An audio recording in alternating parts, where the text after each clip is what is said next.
Hello, I'm Tim Schiller, and today I'll be telling the story of how the tables turned on me at an Air Force Special Warfare training weekend. I'm in a 4-year college program called ROTC in order to commission into the Air or Space Force as a second lieutenant. There are 145 ROTC detachments throughout the country. My detachment is at WPI. At our detachment, we have a running joke, which is no matter how difficult the task we're given that day, the trainees will look at each other and ask, "Are you having an outstanding Air Force day?"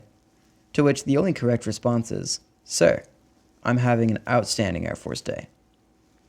Within the ROTC program, we have events run by the Air Force called PDTs, which are professional development training events, to give us the opportunity to train for specific career fields that we're interested in.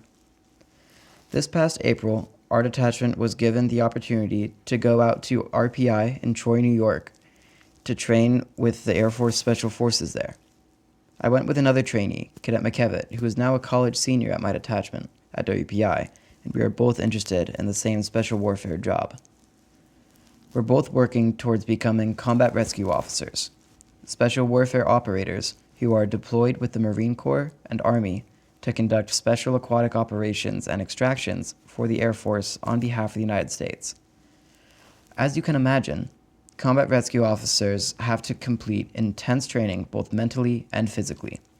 This weekend was designed to give cadets a small taste of what to expect. One of the instructors leading the training was a decorated combat rescue officer who was on the team that designed the cave rescue for the Thailand soccer team in 2018. If you're not familiar with that story, a movie called 13 Lives was made about it. I highly recommend it. Among the other instructors were Navy SEALs and other Air Force Special Forces personnel. I knew from the start that this wasn't going to be an easy experience. It was going to be extreme, and I wasn't wrong. Cadet McKevitt and I completed the training consisting of a briefing, break, and an 18-hour workout with no pause for food or any reason. We were given MREs, which are meals ready to eat in a plastic bag, and had to eat them whenever we got the chance to take a bite. We started with calisthenics, then lots of swimming and combat diving, before going for a hike in full uniform with a 60-pound rucksack. For those unfamiliar, a rucksack is a large backpack that we put weights in to make life more fun. Imagine hiking for 5 hours with a 10-year-old child on your back. On this particular hike, there were no trails, and we were only given maps and a compass to find our way. About 3/4 into the hike, it started to rain, which was nice. However, the light showers quickly turned into a downpour, and our 3-layer uniforms, boots, and rucksacks, which happened to have everything we had for the weekend, including food and towel, were thoroughly soaked. The dirt turned into mud beneath our boots, and the hike only got more steep.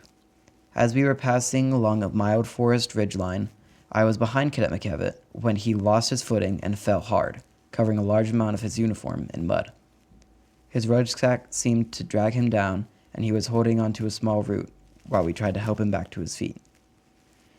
In the brief pause of confusion, I seized the opportunity to look at McKevitt and say, "Cadet McKevitt, are you having an outstanding Air Force day?" To which he promptly told me to shut up and continued walking.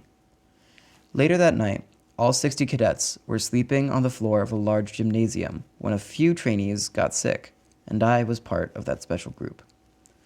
I was too dizzy to move and terribly nauseous. The night was brutal, and I got no sleep through the early morning hours. I was carried to a shower with the rest of the sick cadets. I spent the rest of the night and early morning lying on the tile floor with my face towards the drain.